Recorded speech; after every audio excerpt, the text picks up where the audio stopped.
السلام علیکم۔ اللہم صلی علی سیدنا محمد وعلی آلہ بقدر حسنہ و جمالہ۔ اللہ تعالیٰ اس ملک قوم اور امت پر اپنا خاص کرم کرے اور رحم کرے۔ میں ذیشان مجاہد، اسلام پاکستان یوٹیوب چینل سے۔ آج موضوع یا آج سوال جو ہے وہ یہ ہے کہ کیا عام بندہ جو ہے وہ قرآن مجید کو سمجھ سکتا ہے، یا ہم عام مسلمان جو ہیں وہ قرآن کو کس طرح سمجھ سکتے ہیں۔ قرآن پڑھنے کے لیے جس طرح بتایا گیا ہے کہ لینگویج یا زبان کا جاننا یا قرآن کریم کی زبان کا پہچاننا جو ہے وہ آپ پر لازمی ہے، ہم پر، ٹھیک ہے، فرض ہے۔ تو پھر اس کے ماحول میں شان نزول کے ساتھ جو ہے پہچاننا جو ہے بھی آپ اور ہم مسلمان مرد اور عورت پر فرض ہے، ٹھیک ہے۔ گویا کہ جب ہم قرآن پڑھ رہے ہوں تو ساتھ ہی آپ سیرت پاک صلی اللہ علیہ وسلم کا مطالعہ بھی کر رہے ہیں، ٹھیک ہے، کہ کون سی چیز کس مقام پر بیان ہو رہی ہے، ٹھیک ہے۔ تو کس انداز سے اللہ نے جو ہے اللہ کریم نے ارشاد فرمائی ہے، یہ پھر اسی طرح سے پتہ چلے گا جب ہم یہ لینگویج سیکھیں گے، ٹھیک ہے۔ پھر پرانی تاریخ، پرانی امتوں اور پرانے اور پیغمبروں کے واقعات سے بھی آگاہی ہو جاتی ہے کہ رب کس مقام پہ کیا بات کر رہا تھا۔ اور پھر قرآن کو زندگی کے حوالے سے پہچاننا کہ اس میں کون کون سے رخ بتائے جا رہے ہیں، اللہ نے آپ کو کون کون سی پیچیدگیاں سمجھائی ہیں، مثلاً کسب معاش ہے، ٹھیک ہے،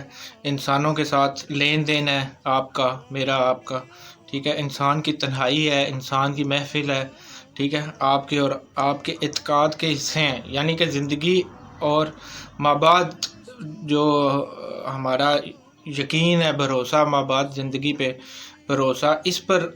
ہمیں غور اسی قرآن کو سمجھنے سے پتہ چلتا ہے، ٹھیک ہے۔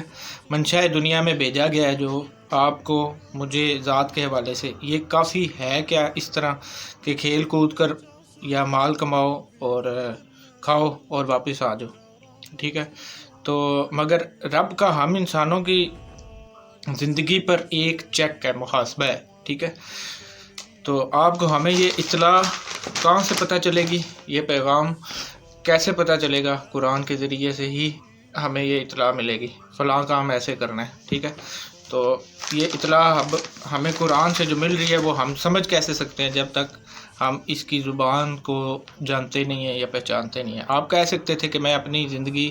گزار لوں، مگر رب کریم کا فرمان ہے کہ زندگی گزارنے کا طریقہ کار بھی میں ہی بتاؤں گا، ٹھیک ہے۔ تو لیکن وہ طریقہ بھی پھر پر انسان کو اب رب نے خود براہ راست ایک انسان کو نہیں بتایا، ٹھیک ہے، تو بلکہ پیغمبروں کے ذریعے یہ جو ہے پیغام ہم تک پہنچایا ہے، ٹھیک ہے، اس کتاب کے ذریعے اور باقی آسمانی کتب کے ذریعے، ٹھیک ہے۔ اس لیے اب ہم نے قرآن کو منشاء ایزدی کے طور پر یا اللہ کی منشاء کے طرز سے زندگی کی داستان پر غور کر کے اس کو اپنی زندگیوں پر حضور صلی اللہ علیہ وسلم کی زندگی پر اپلائی کرنا ہے، ٹھیک ہے، کے ساتھ کہ انہوں نے حضور صلی اللہ علیہ وسلم نے اس کتاب کے حوالے سے زندگی کیسے بسر کر کے دکھائی ہے، ٹھیک ہے۔ تو تاکہ ہر امتی بھی اس دنیا میں جو زندگی گزار رہا ہے کیسے گزارنی ہے، اس کا شعور اسے تب حاصل ہوگا جب وہ زبان سمجھے گا، ٹھیک ہے۔ تو آپ یہ غور کریں کہ آپ بہن بھائی محمد صلی اللہ علیہ وسلم کی سیرت مبارکہ جانتے ہیں اگر تھوڑی بھی، تو بہت زیادہ یہ غور کرنے والی بات ہے کہ آپ ہر بات جو ہمیں پتہ چلے گی قرآن سے، مطلب قرآن سے ایک چیز یہ بھی ہمیں جو عمدہ بات پتہ چلتی ہے، شاید اس پہ آپ کا کبھی غور نہ گیا ہو، اگر آپ سیرت نبی کو تھوڑا سا جانتے ہیں، آپ کو تعارف ہے حضور صلی اللہ علیہ وسلم کی ذات کا یا ان کے واقعات کا، تو جو بھی بنیادی سا تعارف ہم نے آج تک اپنی تربیت میں سیکھا ہے، تو ہمیں یہ بات پتہ چلتی ہے کہ آپ سرکار دو جہان محمد صلی اللہ علیہ وسلم کی زندگی قبل نزول قرآن سے پہلے بھی منشاء قرآن کے عین مطابق ہے، ٹھیک ہے۔ تو آپ غور کریں کہ قرآن کہتا ہے کہ سچ بولو، تو آپ صلی اللہ علیہ وسلم قرآن نزول سے پہلے ہی جو ہے وہ یہ خطاب عرب معاشرے میں صادق اور امین کا جو خطاب پا چکے تھے، یہ لقب انہیں مل چکا ہوا تھا قرآن کے نزول سے پہلے، بلکہ نبوت کے اعلان سے پہلے بھی، ٹھیک ہے۔ تو یہ ایک حیران کن بات آپ کو سمجھ آئے گی، ٹھیک ہے۔ آپ صلی اللہ علیہ وسلم قرآن نزول سے پہلے جو ہے وہ کیسے صادق اور امین تھے، یہ آپ کو جان کر جو ہے وہ ایک عجیب سا ایمان کی انتہا کا جو ہے آپ کو کیفیت حاصل ہوگی۔ یہ غور کرنے سے سمجھ آتا ہے یہ ساری چیزیں، کہ یہ واقعہ ہی میں آپ صلی اللہ علیہ وسلم کہ کیسے ایک پرفیکٹ پرسنالٹی کے طور پر، نمونہ کے یا آئیڈیل کے طور پر اس دنیا میں تشریف لائے ہیں، ٹھیک ہے۔ تو یہ بات ہمیں تب پتہ چلتی ہے جب ہم قرآن کا مطالعہ اس کی زبان کو سمجھ کے یا جان کر کرتے ہیں۔ یہ باتیں جو آپ لوگوں کو بہن بھائیوں نے ابھی تک تربیت، استاذہ، ماں باپ سے، بڑوں سے اور بزرگوں سے یا ممبروں سے، دوسرے انسانوں سے سن کر سمجھ کر جو مانی ہوئی ہے آج تک، حضور صلی اللہ علیہ وسلم کی ذات کے بارے میں جو ایمان ہے ہمارا اپنا ذاتی اور مانتے ہوئے ہم آج جو مسلمان کہلائے ہیں، ان ساری باتوں کا علم جو ہم نے اپنے بہن بھائیوں نے دوسرے لوگوں سے سیکھا تھا، ٹھیک ہے، یا سیکھا ہے اور ایمان لائے ہیں آقا جو جہاں محمد صلی اللہ علیہ وسلم پر، تو وہ دوسرے لوگوں سے سیکھے ہوئے علم کی تاثیر یہ ہے کہ ہم بنا دیکھے حضور صلی اللہ علیہ وسلم پر ایمان کیسے لائے ہیں، ٹھیک ہے۔ یہ ہمیں پتہ چلتا ہے اپنی اپنی حالت و کیفیت کا آپ اندازہ کریں کہ آپ کا ایمان کس لیول کا ہے ابھی، ٹھیک ہے، جو ہم نے دوسروں سے سیکھا ہے۔ یہ آپ لوگ ہر بندہ ذاتی حوالے سے جانتا ہے کہ اس کا ایمان کس حالت و کیفیت کا ہے، ٹھیک ہے۔ اس کو ذہن میں رکھ کر جب مطالعہ ہم خود کریں گے قرآن سے، کہ اب یہ قرآن کا جب خود کوشش کرنے سے ہم سیکھ کے علم اور فیض جب آپ صلی اللہ علیہ وسلم کی ذات مبارکہ کے متعلق جو ہے، اور وہ جب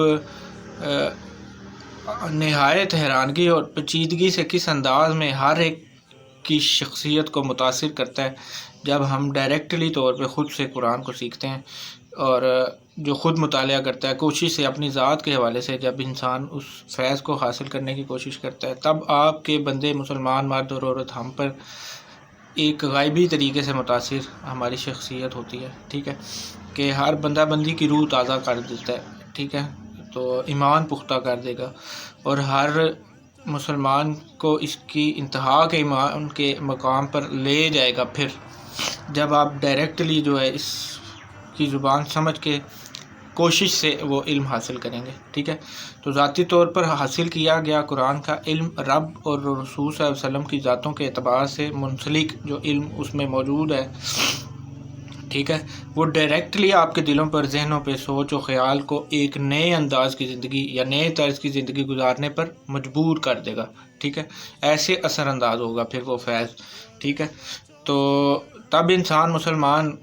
کوشش کرے گا کہ اس کا اثر آپ سب پر، آپ کے ہر ایک کے الگ الگ مزاج کے بعد، یا ہر